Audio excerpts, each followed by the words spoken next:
Hello and welcome everybody to the podcast, or if you're watching this live in the Ayurveda and Women's Health Sisterhood Facebook group, warm welcome to all of the beautiful ladies in there. And if you're not already in there, get in there because you guys can have the chance to ask questions after the conversation has ended.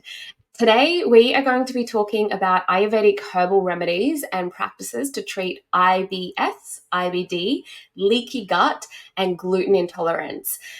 And today, to help us on this topic, we have the wonderful Amanda Smith, who is also an Ayurvedic practitioner. I love connecting with other Ayurvedic practitioners, so this is going to be an awesome conversation. But she is also a former engineer on several NASA projects turned medical intuitive. She works with female college athletes who have gut pain that is taking them out of their sport, along with the unpredictable pain. This person is struggling with depression and her grades are starting to slip. So, Amanda, what she does is she can actually scan her body to see what's wrong, clarify it for her, map the path forward, and land her back in her best condition, back in her happy life, and back in her game, which I'm assuming is super important as a sports star. So, welcome, Amanda, to the podcast. Thank you for having me, Harmony. So excited to be here. So excited to connect with another Ayurvedic practitioner, too. I know it's always fun, isn't it? It's like, yeah, it's a tight little community when you get together and you can just sort of fully geek out on it, which is exciting. Exactly. Hey. So before I start getting into all of the juicy details, I want to hit you with a few rapid inspiration questions. Are you ready for them? I'm ready. Awesome. What's the most unconventional or unexpected thing on your bucket list? Ooh, my bucket list is long. Most unconventional. I don't know that it's unconventional. I went to Iceland and I only got to see the northern lights, the auroras, in the plane on the way there. I need Oh, to go back and see the auroras, and I want to stay in one of those little geodome things. beautiful. It's Beautiful. pretty I've unusual. just started a travel bucket list. I mean, I've always had one, but like one for the next few years. So I'm super excited to hear about all of these amazing places people have been to. Never been there myself at all. So It's not interesting. close to you, is it? No, nothing's close to me, unfortunately. That's the Right? That's problem. true. But you do have Fiji close to you? Yeah, we have Fiji, we have New Zealand. I mean, Bali for me is like a Mm. 5 to 6 hour flight. So they're all like kind of close, but yeah, we're pretty isolated, Australia. Lucky, I love living here. So, It's that is my bucket list. That's my actually, let me rephrase that. That is my unicorn trip. So, ah, when I finished college, I had the opportunity to come to Australia and play softball as an international professional player, and and wow. I also got the opportunity to join the Artemis program, which is NASA's human in the loop next deep space. We were supposed to take it to Mars, now they're taking it to the moon, but that program was offered to me and I was like, "Oh, Australia or dream job?" I picked the dream job and I've still never been to Australia. You will get there one day, and I cannot wait to hear more about this NASA adventure.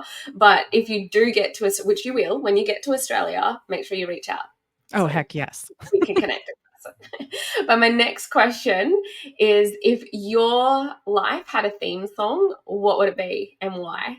Oh my gosh. Back in Black. Black. AC/DC's Back in Black. This is also aging me. You can start to tell how old I am. This was my walkout song for softball, but I just it's like the Phoenix Rising kinda song, and for me, that's happened so many times in my life that that's definitely that's the theme song forevermore. Perfect. And last one, what is your favorite food and why? Oh my gosh, these are hard questions. They are, aren't they? On the Uh, spot, they're really hard. favorite food? Man, kiwis. I absolutely love Mm, kiwis. wow, I could kiwi eat fruit. them all day, every day. dried, not dried. They're amazing. Well, there you go. And they're very good for constipation too. So I'm sure your bowels work perfectly. Yes, exactly. That enzyme in them is so good for your guts. Yes. Amazing. Well, let's jump in to this fascinating topic. And before we even get into details with the topic, I want to ask you first, as someone with a background in engineering and now a medical intuitive, can you share your story of how you went from working on NASA projects to delving into the holistic health field of Ayurveda? Oh my gosh. Yes, absolutely. So when I was on the NASA Orion program, so that particular program is astronauts on board. So I was working with the astronauts. The last project that I had on there was ironically toilets, which was also my first engineering job. So I was helping to design the space and make sure the astronauts were comfortable pooping in space. So Wow. it was You really always I know, keep it right? connected. It was always that need to have the human body involved in whatever I was doing. And then while I was on that program, I got my yoga teacher training certification, and that Okay. started the rabbit hole. I was introduced to my Ayurvedic doctor, who she's East West, so she's a Ayurvedic MD, Dr. Nita Desai in Boulder, Colorado. Been working with her since 2010. Um, Also one of my teachers, obviously. Uh, she she introduced me to this whole Ayurvedic world, and I dove in hard and deep. And I I love how concise the 3 doshas are, right? I mean, it's just you're either air, fire, or earth. The end. That's all you need to know. And it was so simple to grasp. And Mm, from there, it just became this deep, long rabbit hole, and I exited the aerospace industry after moving off of NASA's Orion program and onto other NASA projects, which were satellites, and there were no humans on satellites. So it was mm, really boring for me, and I was just like, "You know what? I need to get back to working with humans, and I need to get back to working with the body." So I jumped into doing more of the medical practices. I was also coaching softball at the same time in a private level, so private softball lessons. And so I was really getting a taste of needing to work more with the body and work more with physics as well as the body, which really combines all of my gifts. And mm, then the whole intuitive, medical intuitive stuff, I'd been suppressing it for a really long time, and I was finally like, "You know what? The world needs this. This gift of mine is not something that's very common." And combine that with all of my knowledge set, and it just made sense. beautiful. I'm so glad that you discovered what your true gift is and are able to share it with the world. It's amazing. And I love that you've pulled all of your unique skills together to create something so true to you and to be able to be in service in that way. In our the Ayurveda Alchemist program, which certifies Ayurveda holistic health coaches, we talk about creating the soul of your business. And that's exactly what you've done, is bring in these beautiful unique gifts that you have and creating your own methodology out of it. So I love when I hear that people are doing that, because it's just a testament to your dharmic path, right, to really showing up in your power. So thank you for doing all the things that you do. And I think you're so interesting, like the science part of you, the intuitive part of you, like all the things. It's amazing.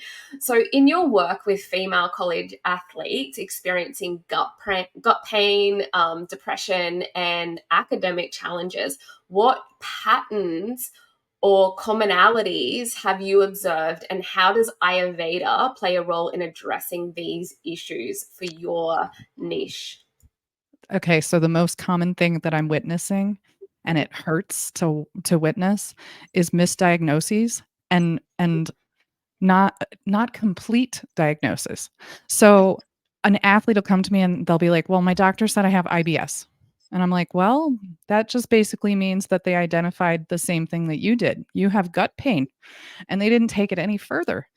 They just Mm, said, "Yep, that's your problem." And mm, giving giving an athlete, or giving anyone really, that kind of diagnosis, it makes them go, "Ooh, I have something to blame," because as humans, we naturally want to blame something, but it's an incomplete blaming, and that's probably the one thing that I'm just like, "Ah, please give them more." If you get a celiac or Crohn's, those are things that we can address. But an Mm, IBS or an IBD, mm, please give them more. Give them more information, do more testing if necessary. mm, When it comes to the Ayurvedic side of the house, I love experimenting with the different types of teas that Ayurveda has put together for us and showed us, like, this combination of herbs will help your gut. Vata tea, since gut response is usually a vata response, not all the time, but a lot of the times, it's that stressed out disturbance, and helping them to understand, "Okay, you're gonna make a tea now, and it's gonna take a little work, and you're gonna have to bring some herbs together because it's not easy to get these herbs in one package, mm, and you're gonna have to sit down and drink that tea." And for an athlete, we're doers. We wanna just keep moving, and we've gotta go to practice, and we've gotta go to class, and we've gotta all the things on the list to do. You're in college, you wanna be social during that time. And to calm it all down and say, "Okay, you're gonna make a tea, and you're gonna sit down, and you're gonna drink that tea, or, take that tea to class with you." And try to be conscious of enjoying that tea while you're having it. Oh, that's like the gateway. If they're down for doing the teas, now we can start to make progress. Now we can start to add in some movement practices or some supplementation or some sort of not necessarily stillness, because again, athletes are doers, but some sort of meditation where they're moving their body still. beautiful. I love that you start with just like implementing one simple step. And if you can do that, we can expand. And as you mentioned, the doshas, like Ayurveda, we know, places a strong emphasis on our individual approaches according to these doshas. So, how do you tailor your interventions for each athlete, considering their mind, body, constitution, and specific health challenges? And you've mentioned like a lot of gut health stems from like a vata imbalance, but I'm assuming a lot of the athletes you would see are like a pitta constitution as well. Yes, Would you? or kapha. Yeah, half half. Would you play around with many kapha constitutions or in your You field of software? it's interesting. So you would think that there's not a lot of kapha constitutions within athletes because they're more grounded. They want to do things slower. Their constitution says that they should be more more still, really. And most kaphas, when you think about them, I always think about like Aunt Jemima is the picture in my head of what that body type would also look like. But when you get a kapha that's an athlete, Mm, they're endurance. they're a strong, structured leader, which is Mm, fascinating to see. And they're usually very muscle bound. They're very thick and very strong like an oak tree. And yeah.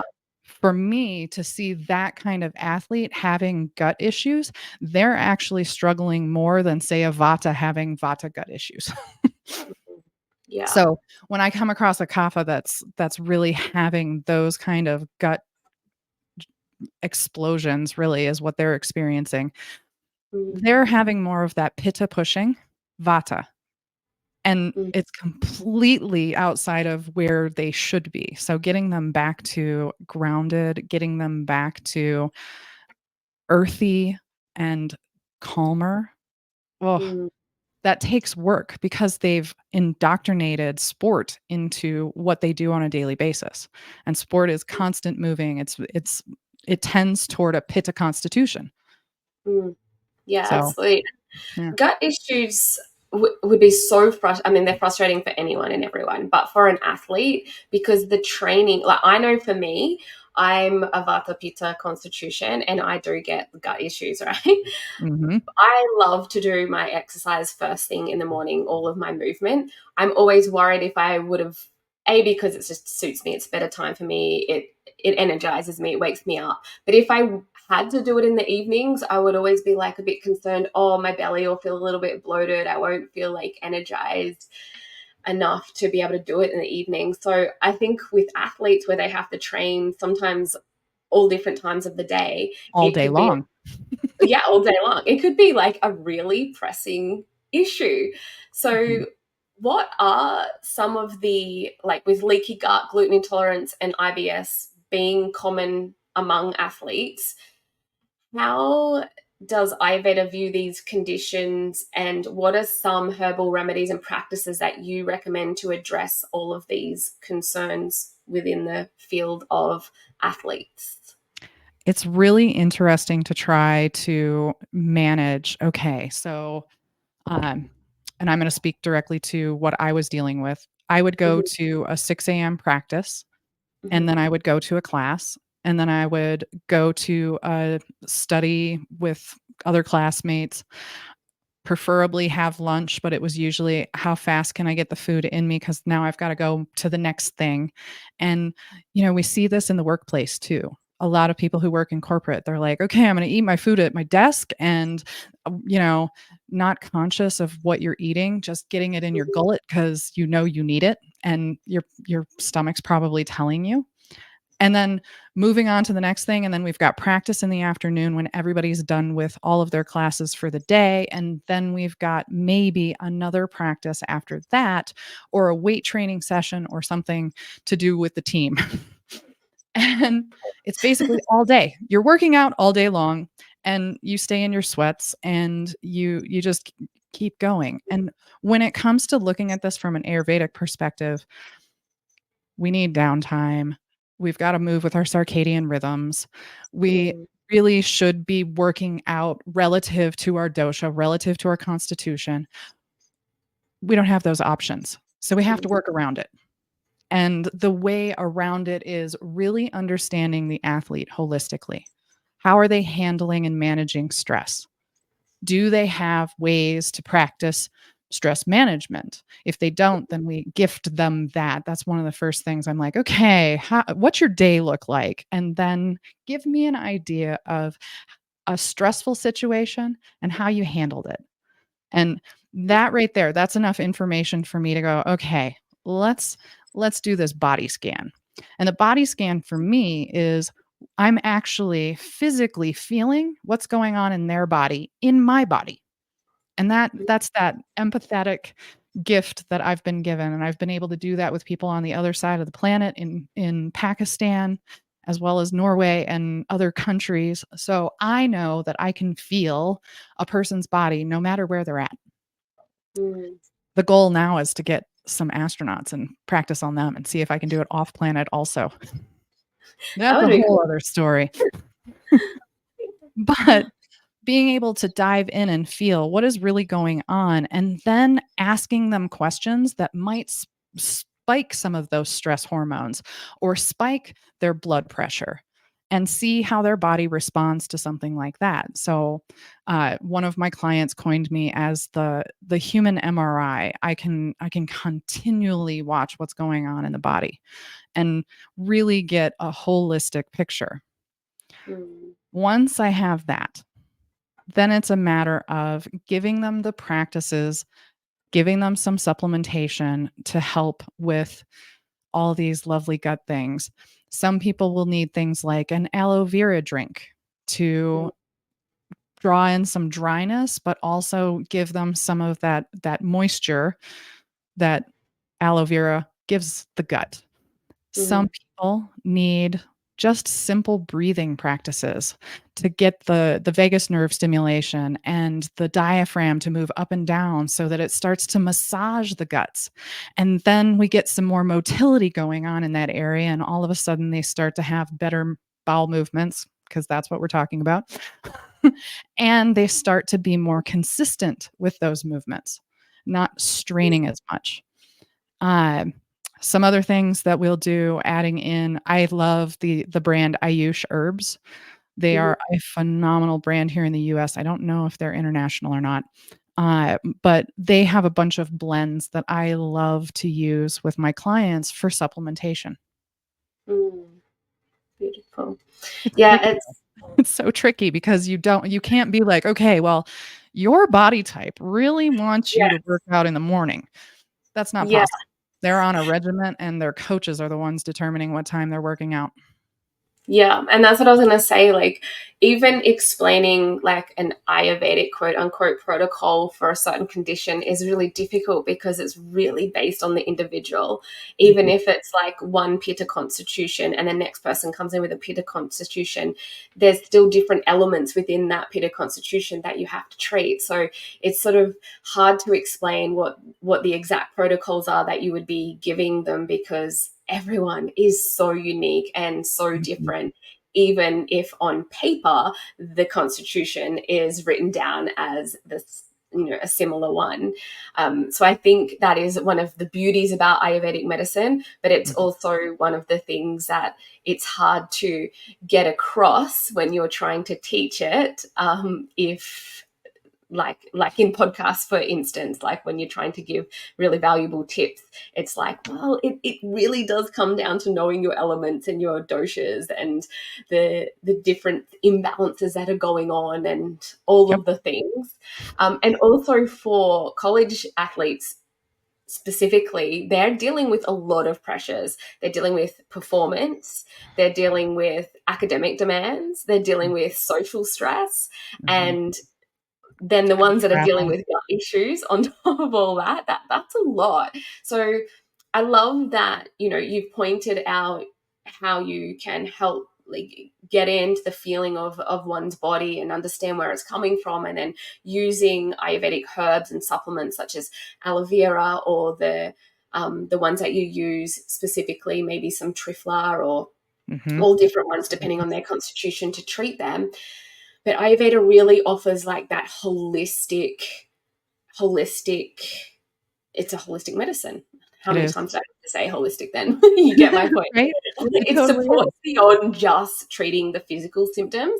So I guess coming back to my question is about that underlying stress and pressure. What do you do for your clients to help them address all of those stresses? Because we know with gut health, the stress will definitely then impact the gut even more so. And when we're talking about vagal nerve stimulation, we're talking about the pathway from the gut to the brain that's giving these messengers and switching on and off different hormones. So, how do you help your athletes or your clients overcome the stressful pressures that they're under? Teaching them how to manage it. What are some strategies that you can do to manage that stress?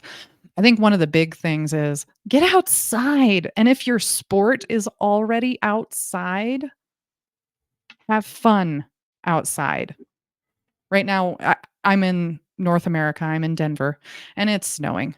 We're in wintertime here. And the best way to go outside and play right now, especially if you're on a team sport, is go grab your teammates and have a snowball fight. I mean, why not? Or if you're by yourself and you want to have a little fun, go make a snowman or make snow angels. These are all easy things to do and to play outdoors in the snow. And in North America, when you're going to college, this time of year, it's rough to walk back and forth to classes, especially if you're in some of the snowier areas. So, finding ways to integrate play and enjoyment throughout your day, oh, that's a game changer. And then Mm, breath control. So one of the things that I think no coach teaches at the younger levels or even college levels is how to breathe properly and then how to use your breath to calm your body down. So some of the fun strategies that I like are like a 4-2-4 breath. So you'll take 4 on the, let's see, I've got to think about this for a second. 2 on inhale. the inhale, 4 on the exhale, so Mhm. that you're engaging the sympathetic and parasympathetic nervous systems to go back to this calmer state. And Mm, just teaching them something as simple as that, or teaching them how to breathe when they're moving, but slow it all down because most sports are a power movement. You're engaging the body in an explosive manner. if we can slow it down and add breath to that really slow movement, now you're teaching them how to breathe and move at the same time, which again, nobody teaches this. So those are Wow. some quick, easy ways to start taking the stress out of their day and something they can do without even thinking. Mm, absolutely. The breath is so powerful. I actually teach a Vedic breathwork practitioner certification because I noticed with my clients, my women's health clients that I see in clinic, as I mentioned, like Ayurveda is such a holistic science. Like, yes, you prescribe the herbs to balance their hormones, you can do body therapies and diet and everything. But part of the lifestyle medicine is introducing often things like breath work. But again, that breath work is prescribed to the individual constitution. Yep. And I found breath work was getting very popular in Australia, but it was kind of like the masculine, trendy, hyperventilating breath work, and it's like, well, that doesn't suit everybody, especially women who have gone through trauma, women who have got hormonal conditions, a really high Vata constitution. Like, that breath work isn't going to suit everybody because we have to take into account individual constitutions, and these styles weren't. So I wanted something that was really prescriptive, and I found it made such a huge difference for my clients and now my students that are teaching their clients as well. It's just, I just love it. So yeah, thank you. You're talking my language when you brought that up. It is Yay. so on point. So on point. Do I you love have that you teach that. thank you. I love it too.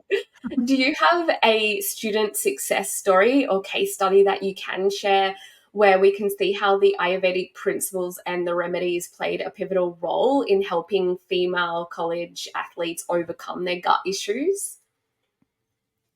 Yes. Yes, we'll You're keep her like, I've got anonymous. many. Uh, gotta think through how to keep the anonymity of it, but, she was she was experiencing weight gain, which as an Mhm. athlete is crazy because Mm, we're constantly working our body, and she was also experiencing sluggish digestion, and she was experiencing some liver issues, and, um some of the things that we put into place for her were more geared toward the liver and more geared toward moving bile through the body more efficiently. And as mm, soon as we got her body to recognize that it needed that the thinning of the bile as well as the motility through the guts, she started to lose weight naturally. It wasn't a struggle because she's an athlete, she's moving her body constantly. And she was just like, "Well, that's magical." And I was just like, "Well, it's because of we used rhodiola as the supplement, rhodiola rosea, and that in combination with sea buckthorn." And she had a really great source for sea buckthorn where it was the oil version. And bam, as soon as those two things in combination were in her body and started working in her favor, phenomenal changes. Her stress was super high, and we taught her a couple of the breathing techniques, grounding techniques. She tended to be more kapha. So when her dosha, her constitution was kapha, and then pitta vata, which that combination is super rare, I feel. mm, Usually it's vata before pitta in that order, at least with my athletes who are kaphas. mm, And when we recognized that, it was just a matter of, okay, if we have kapha, this earthy person, not being recognized essentially, and then pitta pushing it, and the pitta was so high in her, she was inflamed everywhere. mm, And all of the sport that she was doing was high pitta, and mm, she's in high stress. Whew, that combination was just like, "Okay, we've gotta teach you how to calm and ground," and I convinced her to get outside and put her feet on the earth. And that helped her too because the earth has this beautiful grounding natural ability. And mm, she would do that every morning for 5 minutes and take her supplements and bam, all of a sudden the weight's starting to peel off. She's having normal bowel movements. Her stress levels are starting to decrease. Schoolwork became easier. Social engagements became normal for her because before that she was just completely denying her social life. mm. Beautiful. Yeah, it's like don't want to sound like a broken record, but such a holistic approach. I love it. Right? So You many, gotta like address all even those things. yeah, even just like the simplicity of grounding and putting your feet on the earth, like sometimes we know these things for Yeah. ourselves, but it's like you need someone to tell you, a Right? practitioner, be Yeah, like, just "Just take take your shoes shoes off." off. Yeah, Stand. yeah. They're like, I "What's think that gonna do?" And you're like, trying "Oh, to convince her to do Abhyanga, the oil massage, self-oil massage before she got in the shower, that one was trickier. mm, That one was, "Okay, try to do it 1 time a week." I'm like, You take showers after all of your practices or after all of your games. So, just spend a couple of more minutes doing that self massage, and that'll help your lymphatic system to start moving things through also." And she was like, "Yeah, I just can't do that." I was just like, "Okay, I get it. You have a full schedule. Maybe mm, just massage your feet. Let's yeah, start there." And then as soon as I gave her just that little tip, she was like, "Okay, it got a whole lot easier for me, and it made me realize it really only takes 5 minutes to do my whole body." And I was like, mm, "Yeah, it's not an overly complex, like, you gotta sit there and knead certain parts of your body. You just rub the oil in." that's it." I think people overlook the simplicity of things and how actually effective that they can be Yes. by just implementing some of these simple activities. And also, what I love is habit stacking. So, as you mentioned, she always has a shower, right? It's like, so habit stack. And I did this recently for myself. I was like, 2024, that's it. I'm going to gratitude journal every morning, rah, rah.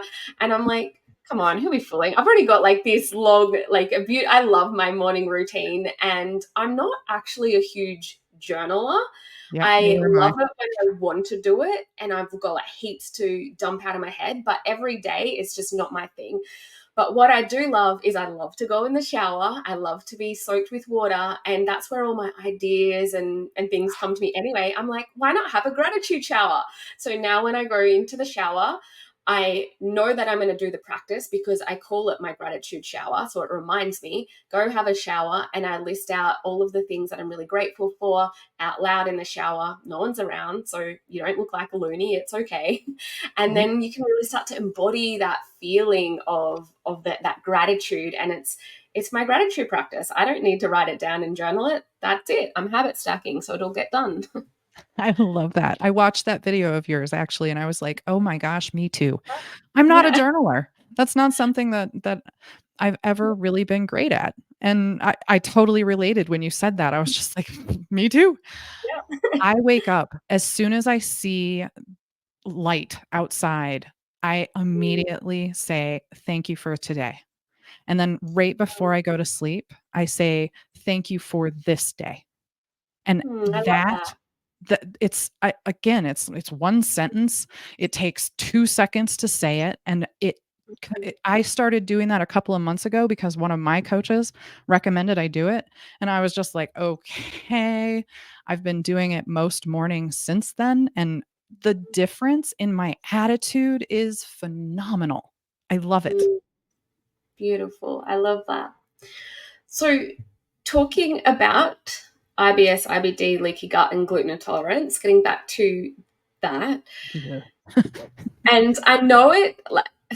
Yes, as I've mentioned, you can't give like direct, here's the exact tips that you should do because Ayurveda looks at everyone so differently.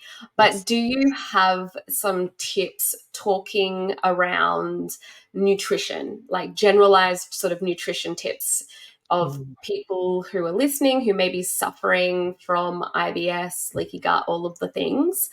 And what they could do, and maybe relating it back to Agni, since we're talking about gut health here, and also Agni in simple terms, just for our listeners who aren't up to date with all of the Ayurvedic concepts and terms. Yes. Okay, so simple tips. Every dosha should scrape their tongue.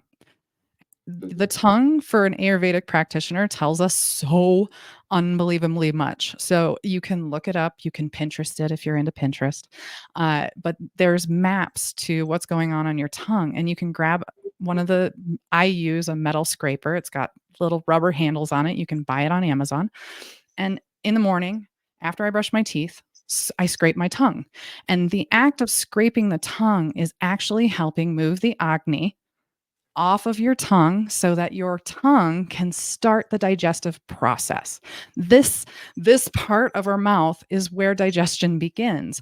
There's enzymes in your mouth that break the food down for you, and the act of chewing is breaking it down, and the act of chewing and swallowing is sending a signal to your brain to send to your gut through that gut brain axis to let the gut know, hey, prime the gut, throw in some of those hormones, throw in some of those enzymes to start preparing the gut to digest the food. And if we chew just a little bit more and allow that digestion process to happen in our mouth, night and day. That's all doshas. Being present while you're eating, sitting and just being conscious of what's going in your mouth. And another practice that I picked up on from my coach was really enjoying your food. And for us women, giving a little like, that little moany thing when you're eating, oh my gosh, it's a game changer because you're conscious that you really liked what went into your mouth and you sounded it out. And that sounding is again one of those parasympathetic triggers in your body to go, ah. And now you're in a rest digest place and you're eating. So you're starting the digestion process. Those are huge. Those are, again, very simple. Every dosha can grab onto those three things. Please grab onto those three things. I love those tips. I love the moaning. We'll all be out at restaurants and you'll hear, Right?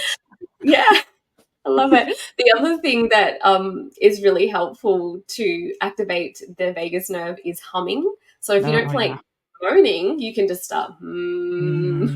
humming before your food as well, which will make it easier to digest. That's And I, That's a yeah, good one. That's one that at my house, so when we sit down for a meal every night, one of the things we do before we eat is om together. Me, my husband, and my daughter sit and we om. And again, that's one of those activations of, okay, tummy, it's time to eat. Now, if I om at other times of the day and it's not time to eat, my tummy will start to grumble. love I've that. programmed it that way. I'm going to get my boys to tonight before dinner. Yay! I'll let you know how it goes. But Yes, that's please. wonderful. And also from like an Ayurvedic perspective, we talk about if you do have sort of poor digestion, to be able to eat easily digestible foods. So foods that Mhm. are cooked, foods that are warming, um, foods rich in prana as well. So Mm. having that life force energy, especially for athletes, I'm sure that would be really important to have that pranic food.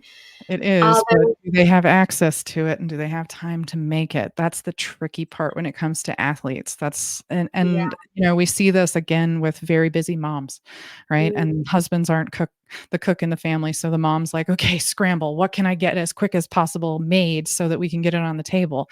And you see, easy searches for 20-minute meals, 30-minute meals, right? And are those still chronically strong? Sure, they can be, but try to include lots of colors. yeah. So what's your way around busy athletes and busy mums? What sort of tips do you give them? Um, Looking for places that they love to go out to eat as Mhm. long as they know that it's tolerable for their constitution, their digestion. So if they have a gluten intolerance or Crohn's or something like that, then we're looking for restaurants that are conscious of that kind of cooking. Mm, But when you're a college student, you don't got a lot of money. And you don't have a lot of time. So stocking your fridge or asking your parents to help you pay for one of the meal services that pre-makes food. And I know this is way against Ayurvedic practices. So in Ayurveda, you want to cook your food and eat it. You don't want to have leftovers and then reheat your food. We never use a microwave, things like that. But teaching them about, okay, so if you're going to do those meal services, you cannot put it in a microwave. You've got to be able to put it in a toaster or put it in your oven, something like that, so that it's getting cooked through a heating process that isn't using radiation. And I get to talk about that kind of stuff because I'm an aerospace engineer who got to work with radiation a lot. And I get to explain how it degrades the food. Yeah. But when it comes to fast meals, prep your food. Prep your food ahead of time. Get it all set and ready. Put it in containers that are able to go in a toaster or an oven. And then give yourself the time while it's cooking to just chill and prep your body for digestion. Mm, perfect. Yeah, I mean, we have to bring Ayurveda into the modern world, right? We So do. we have to understand how the modern person lives and adapt the insights and the wisdom from Ayurveda into our lives, or it'll just be dismissed. So I totally understand exactly what you're saying. We have to go against the grain of what Ayurveda traditionally taught because we're no longer in that era of time. So it's really important to be able to modify in order to amplify our lives with Ayurveda. So That's right. I get you. Yep. I get you. Gotta And skirt around it somehow. yeah, that's it. And lastly, I guess you've touched on a few herbs and teas. Are there any specific sort of generalized tea, like maybe the CCF tea, which is the cumin, Mm. coriander, and fennel tea to help with digestion, or herbs that are generally safe for most people to and most constitutions to take, or constitution specific? Do you want to speak on that at all? So CCFT, you nailed it. That one's my go-to. Cumin, coriander, and fennel, equal parts of each. Uh, Vata 5 spice tea, and there are a ton of different recipes for that one. That one tends to help all the constitutions. That one is basically CCF plus dry licorice and ginger grated. And it's sitting right here in front of me. I'm like, I need to drink you. Uh, um, that's another one that I recommend, and then, golden milk. Mm, Golden milk is the other one where it's ginger, turmeric, trying to think of which one, fennel and cinnamon are the mm, ones that I put in it, and then you can add adaptogens like ashwagandha if you wanna drink it right before bed and help you go conk out. That yeah. one's a great one, that most people can have right before bed. Milk is the catch on that one. If Mm, you have an issue with dairy, I have an issue with dairy. I tend toward coconut milk for that in the summertime and oat milk in the wintertime. The oat milk isn't as good. That's probably my only catch to that one. So mm. another another one that you have to experiment with and play around with and figure out how to perfectly make it. But golden milk is just one of those juicy, like, okay, let's go to bed. Yeah, Drink that right absolutely. before bed. And I actually love oat milk. It is it's really yummy. Makes Right? it taste nutty. It's so good. Exactly, and then a little ghee on top. Oh, yes, heaven. Mm, yes. Well, thank you so much. You've shared so much wisdom with us today. Is there anything else that we haven't sort of covered that you think is really important to highlight about gut health and Ayurveda, and any helpful tips perhaps? When you get a diagnosis, don't stop there. Dig deeper. Find out more. Reach out to those of us who are in alternative medicines and see if there are alternative options for you. Some people respond really great to Chinese herbs. Some people respond really great to Ayurvedic herbs. Some people respond really great to Western medicine, Eastern medicines. There are a ton to play in. Every body is different. And just know if you've been given a diagnosis around a gut health issue, dig deeper, please. It will help you. And ultimately, it will help get you back to a place where you can thrive again. You don't have to stay at home and avoid going out and being social or eating before everybody else and then going out and being social and being the awkward one who's not eating when y'all are going out to dinner. let's get you back to a place where you can start to eat the foods that you love, enjoy, and thrive with. Because the mental side of things matters way more than anybody really knows. That's fun. It so matters. Thank you. No, that's brilliant. Thank you so much. Where can our listeners find you if they want to get in touch? Harmony, thank you so much. Truly, this has been such a fun and just deep conversation. You guys can find me at bodywhisperhealing.com. And since you made it to the end of our podcast, I have a thank you. Bodywhisperhealing.com/thank you listener. You can get a free body scan with me. Usually costs $54, but you get it for free. That is amazing. Thank you so much for offering that. Go and get your body scan, people. I love that. Well, thank you so much. And thank you to all of our wonderful listeners. Again, if you want to join in on the conversation after the episodes, please go to the Ayurveda and Women's Health Sisterhood Facebook group and you can pop your questions in there. Thank you so much, Amanda. Have a lovely day. Thank you.